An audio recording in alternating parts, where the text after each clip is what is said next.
Welcome to episode 5 of the Liberated Women podcast. I am so happy that you are tuning in once again for your weekly dose of feminine wisdom.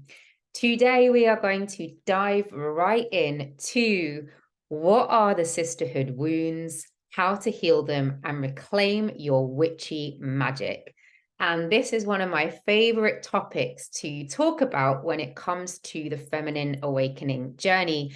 Because if you are a woman listening to this podcast, then you have experienced the sisterhood wound, even if you didn't know the name of it. It's everywhere. The sisterhood wound is everywhere. You only have to turn on the television to see shows like Love Island and Love is Blind, where they are pitting women against one another in the bids to find the perfect man. And the man is choosing that woman, and the woman is outsourcing her power to the masculine in that space to win his love and affection. And in order to do that, she is pitting herself and competing against other women in that scenario. We've seen it a million times.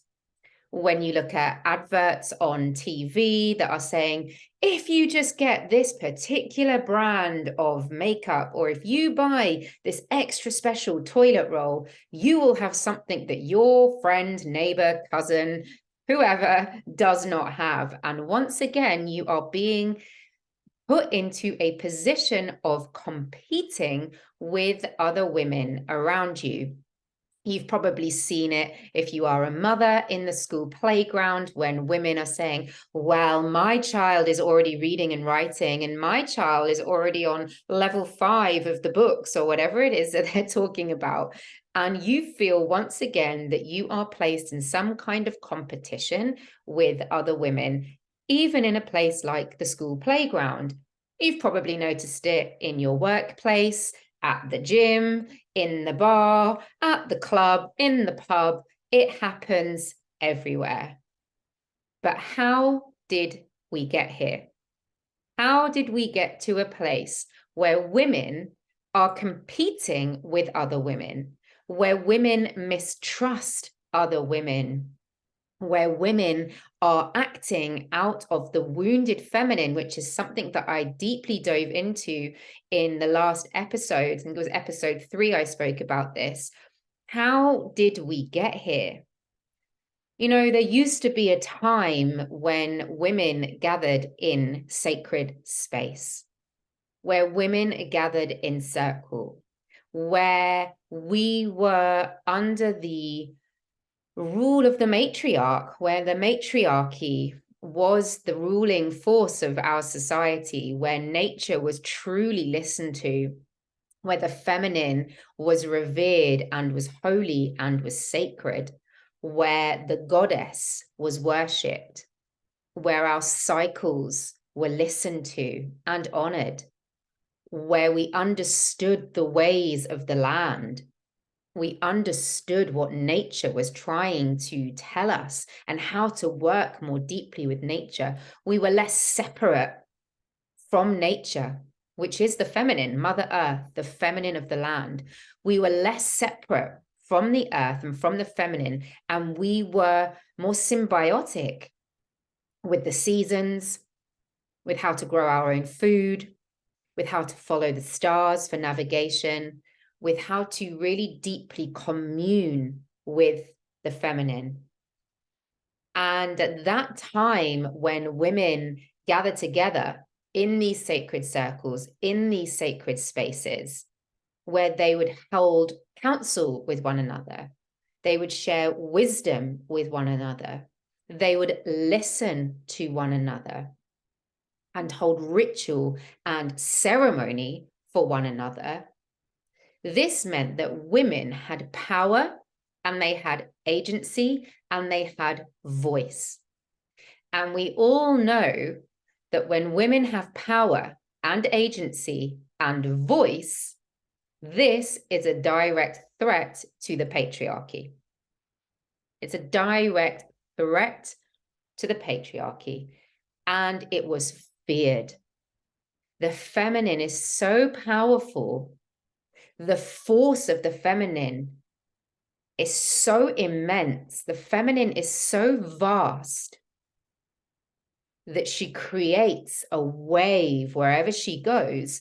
And the patriarchy fears this because they don't know how to control that. And we know that for centuries and centuries, since the dawn of time, power and control has been at the forefront of society. It's what forms all the hierarchical structures. It's what forms, value systems. It's what forms communities. It's what forms societies. It's what forms royalty. And with this direct threat to the patriarchy, women's gatherings, women's circles, women's councils were demolished, dissolved, shamed, and they were brought to the forefront of people's collective consciousness during the witch hunts.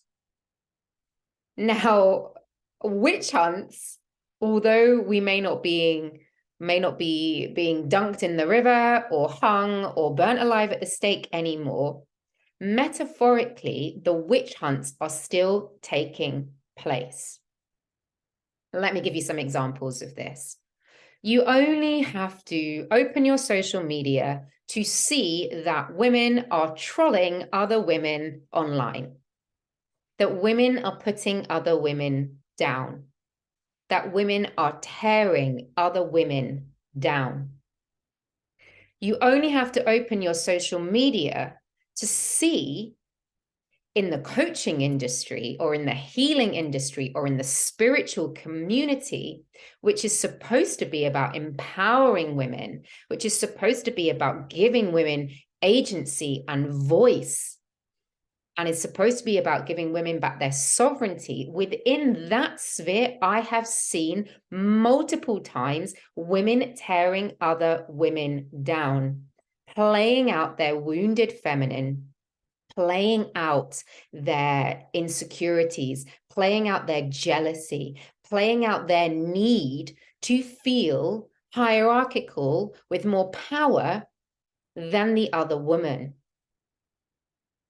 And this is happening even within a community that is meant to be promoting the healing and the empowerment of women. And I'm calling it out.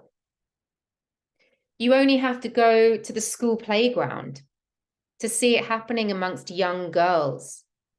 When I was younger at primary school, there were these two girls that were, the popular girls in the class. There's always those popular girls, and they're always very beautiful and the boys love them and they're always amazing at sport and they're great at school and they get good grades. And they're just all round superstars. The teachers love them, all the kids love them, the parents love them. But those girls often feel like they have some sort of power or status or dominion over the other girls in the class. And this is what happened to me when I was at primary school. There were these two girls that I was friends with, or, I thought I was friends with them. We used to go to ballet classes together. And I actually hated going to ballet classes. It definitely was not for me. I'm not poised. I'm not graceful. I have dyspraxia, so I find coordinating myself really difficult. I have wild, curly hair that is not meant to be tamed into a slick bun like all the other girls with their long, straight blonde hair that went to ballet classes. And every week, I would go to ballet class with these two girls. And to support our mums, we would go to each other's houses before we went to ballet class. Excuse me. And we would take it in turns to go to each other's houses. I find it interesting that I'm even coughing talking about it because it's obviously bringing up some of the trauma that I experienced in this story that I'm about to share with you. So we would go to each other's houses, and often they would team up against me And I would find myself in some kind of situation where I either felt left out or I felt like I was being put down or I felt like I was being judged. And I just wasn't really part of their little clique or their little group. And I'll never forget that one time we went to one of their houses to hang out, play, have dinner before we went to ballet class. And we played hide and seek. We must have been about 8 years old. We played hide and seek, and they said to me, you go and hide somewhere in the attic, you know, in the loft area, and we'll come and find you. And so I went and hid behind the sofa in the attic, you know, thinking it was a really cool place to hide, thought they'd never find me up there. They knew where I was. They came upstairs and they pushed the sofa so far against the wall that I was trapped behind the sofa. They switched the lights off and they left the room and they shut the door. And I was 8 years old, trapped behind the sofa in the attic, scared, worried, and wondering why they were doing this to me, why they had teamed up, giggling, laughing, being mean to me, and putting me behind that sofa. And no wonder I was starting to cough as I was telling you this story, because it clearly has a cellular memory in my body. This wasn't the only thing they did to me. These sorts of things occurred quite often. And I often felt like they were pitting against me, like they were always trying to be together and do things against me. And it felt horrible. And yet I was so deeply in my wounded feminine. You know, I was a little 8-year-old girl. I just wanted to be loved. I just wanted to have friends. I wanted to look like all the other girls at ballet with their sleeked back hair. And I wanted to experience the same as them. I wanted to be part of the cool gang. And I just wasn't. And I didn't value my own uniqueness at that point. I didn't value my own wildness, my cool curly hair, my looks that were different to them, my brown eyes and my dark skin and my kind of Middle Eastern wildness. I couldn't embrace it because that's not what seemed the way to fit in with that group of girls. Now, later on in my adult life, I was applying for some jobs in teaching, and I just found out that I didn't get through the second stage of a teaching interview. I was devastated. I was actually distraught because I really thought that this was the school that I wanted to work at the time. And that night I had a very vivid dream. I have dreams very, very often because I'm oracular and I'm psychic. So I do a lot of my work, so to speak, my clearing during my dreamscape. But that's a whole other podcast episode. So that night I went to sleep and I had this dream that those two girls got the job over me. And neither of them were teachers. Neither of them had the qualifications that I had. Neither of them had the experience I had. And yet, somewhere deep in my subconscious, I still believed that they were better than me. And we are talking like 23 years down the line from that story I told you about, where I hid behind the sofa in the attic and they locked me behind the sofa. They locked me in the bedroom. And so I'll never forget in my cellular memory how that felt. And I was obviously clearing that through my dream, because when I woke up, you know, sweating and panicking, and I realized the message that was behind that dream, I was then able to clear part of that sisterhood wound. But it lives in your soma, it lives in your cellular system. The witch trials were there to stop women from growing and evolving and expanding into their power and gaining momentum as a sacred gathering of women who had so much wisdom and knowledge and gnosis. They were the doulas, the midwives, the herbalists. They were the women who knew how to work with the land. They were the women who had very strong intuition. They were the deep wisdom keepers. These are women that fortunately now we are starting to honor again. We're starting to revere again. Women are starting to understand the importance of these types of women now back in our society.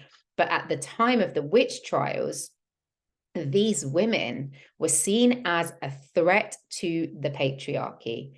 And, you know, if you were living in a village where you might be accused of being a witch, you would more than likely snitch on a witch and dob your sister in order for you to survive, in order for you to stay safe, in order for you to be spared from the torture and the death, the thousands and thousands of women that died during this time.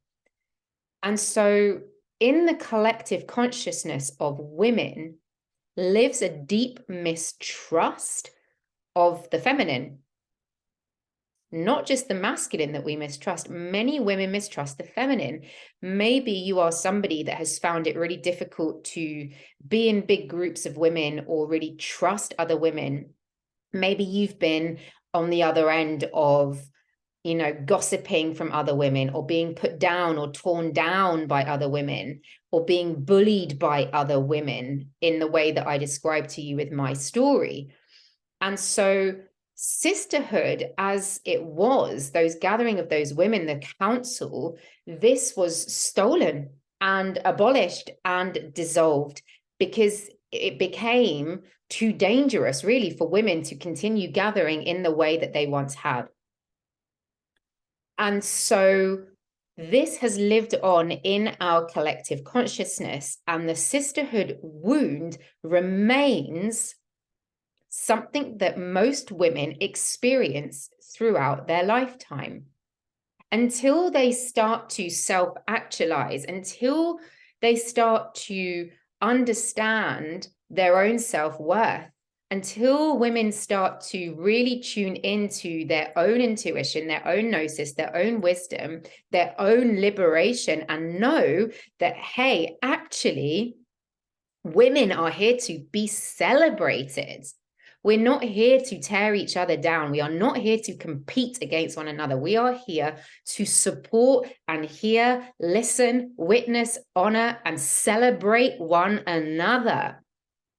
I'm going to put a big aho at the end of that, because that is my true mission, that all women be truly seen, heard, and witnessed without the judgment, without the tearing down, without the gossip. Stay in your own lane and support one another. We are so much more powerful and magical when we do that. And when we start to reclaim the sacredness around sisterhood, when we start to fully rewrite that script at a cellular level within our bodies, there is so much magic that can happen in that space. We get to support each other's dreams. We get to feel safe. We get to feel held.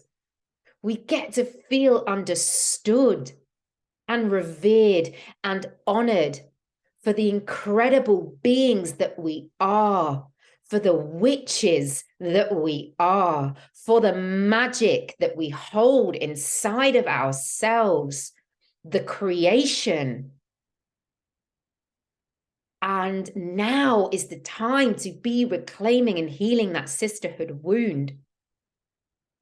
And there are so many ways that you can start working on healing this wound. So if you are someone that thinks, oh yeah, this is making a lot of sense, I hear what you're saying, I've definitely been in that space, I've certainly, either I've been the person who is causing another sister to feel bad, or I've been at the other end of that and I've been the victim of a woman who has torn me down and gossiped about me and spread rumors and snitched on me. You know, you hear it at schools, in schools all the time. Any of you that have children, I've certainly heard it in my many years as a teacher. I've heard it so many times, you know, girls who have been bullied, who have been torn down, and they're so scared to name the people who are bullying them or being mean to them because they are then accused of being a snitch. And so they suppress it. and they shut it down and they remain silent and they're too scared to speak out. And that sisterhood wound lives so deeply within them that that's going to play out in other situations later on. That is going to play out in their future relationships, in future friendships, in the workplace, with their own children. This leaves a legacy. This leaves a mark. It is a mark that lives deep in the cellular system. And it's only when we start to understand that we've been living in this collective consciousness of the mistrust of the feminine that we get to bring that up to the surface to be witnessed, that we get to bring that up to be healed. I'll never forget in one of my ceremonies that I was in, I remember feeling this. I was going on a shamanic journey and I remember feeling this really sharp stab in my left foot, and I yelled out, and the shaman that was holding the ceremony for me at the time, the journey for me at the time, she said to me, "Who did this to you, Shani? Who did this to you?" And I couldn't see it in my vision. I wasn't really sure, but all I said out loud was, "I don't know who did this to me, but I know it was a woman." And I remember yelling it out, and the pain that I felt of another woman betraying me or hurting me was so much deeper. It cut me so much deeper than any betrayal I have ever experienced from the masculine. Because if we don't feel safe around other women and we don't feel held and heard, how are we supposed to continue to create the sacred? How are we supposed to revere the sacred? How are we supposed to connect to other women in a way that is holy and whole? And then how are we supposed to pass that on to our future generations and our community and our family and our other sisters? And so now is the time to reclaim and heal the sisterhood wound. And there are ways that you can do that. One of the most beautiful ways that you can do that, of course, is coming to sit in a women's circle. And as you know, I hold these once a month in Norwich, in Norfolk, in the UK, but I also hold them online. And I'm sure that you can find them in your area too, if you are listening from somewhere else. Women's circles have got to be the number one way to come into right relation with other women in a space that is so held, so nourished, and so safe. If the facilitator who is creating that space also holds that space in that way. And that is something that is really important to me. And I'm going to do a whole other podcast episode on that, because to be in a space that's not held can make you feel just as unsafe. And so when I hold women's circles, I really make sure that every woman that walks into my circle feels held and safe from the very beginning, that I know their name, that I know that I've communicated with them in advance what they need to bring, what to expect in the space. And then when they do come and sit in the circle, everybody has a chance to be heard. There is no chitter chatter. It's not interrupting one another. It's not a conversation. We are there to be held in a ceremony, in a ritual, in a council that allows women to go on a deep transformational journey to be witnessed by their sisters. Because there is something very vulnerable about being witnessed in that space by other women. And when you are able to allow yourself to be vulnerable in that space, it gives permission for all the other women in the circle to share in their vulnerability. And when we get to that space and women feel safe to do that and to share things that are deeply in their heart, sitting in their womb, maybe things they've not expressed for a very long time or ever expressed at all, and they get to use their voice to do that, which is part of the reclamation of the sisterhood wound, right? Getting to use your voice, like not shutting it down, like the girls at school who are too scared to tell the teacher who is bullying them because they don't want to be called the snitch. No, in this space, you get to heal through the power of your voice, and you get to heal by being heard, and you get to heal by being witnessed. And the most powerful and potent part of it is that whatever you share in the circle, somebody is going to resonate with that, because we are connected by a thread. We are a collective consciousness. We are individuals that are totally interconnected with one another to a depth that we experience each other's traumas, we experience each other's joy, we experience each other's ecstasy, grief, bliss, heartache, all of it. And so women's circles are one of the most potent ways to come and do that healing. And I have seen countless women in my women's circle go on deep transformations just from one circle. They tend to come back again and again and again because the space is so healing and nourishing. And especially for women who maybe have experienced that sisterhood wound, or feel like as they're going through their feminine awakening, as I mentioned in episode 2, that you are looking for a different kind of space to hang out in, and you're looking for different kinds of women to connect with, women who truly get you, women who truly see you and are not going to judge you, in a very open-hearted space. You can also work on healing your sisterhood wound by working one-to-one with a coach or a therapist or a shamanic practitioner or a healer. Sisterhood wounding is something that I will take you through in my 6-month Liberated Woman journey. If it's something that's happening for you, then that is something that we will dive right into and tap into and work with to release the attachments and the cords and the deep held beliefs around the mistrust of the feminine. You can also do your own self-inquiry around it. Write some journal entries around it. Think back to moments in your life like the one I shared with you of what happened to me when I was 8 years old with the ballet girls, and think about the times in your life where you have felt that you have been torn down by another woman and how that has made you feel inside. Or maybe the times that you've torn down another woman and also how that makes you feel inside. So healing the sisterhood wound really is part of your feminine awakening journey. When you start understanding that you are living in your wounded feminine, then, and you are on the journey to becoming a liberated woman, healing the sisterhood wound is part of that journey. And so if you are on that path and you are interested in diving deeper and you are looking for a safe space to come and do that, you can hit the link in my show notes and book in a chemistry call with me to see how I can support you through my 6-month one-to-one program, The Liberated Woman. You can also come and join in a women's circle, whether it is in person and online. All the information is on my website. All the information is on my Instagram, in the link in my bio. It's in my Facebook group, The Divine School of Feminine Awakening. You can find me on multiple platforms in multiple places, and you can come and be in touch. And if you don't follow me on Instagram, please come and join me and be a part of my community over there. I promise I won't spam you. I'm just going to deliver valuable content to you to support you on your journey to feminine awakening. Thank you so much for listening today. I really look forward to tuning in with you again next week for another episode of the Liberated Woman podcast.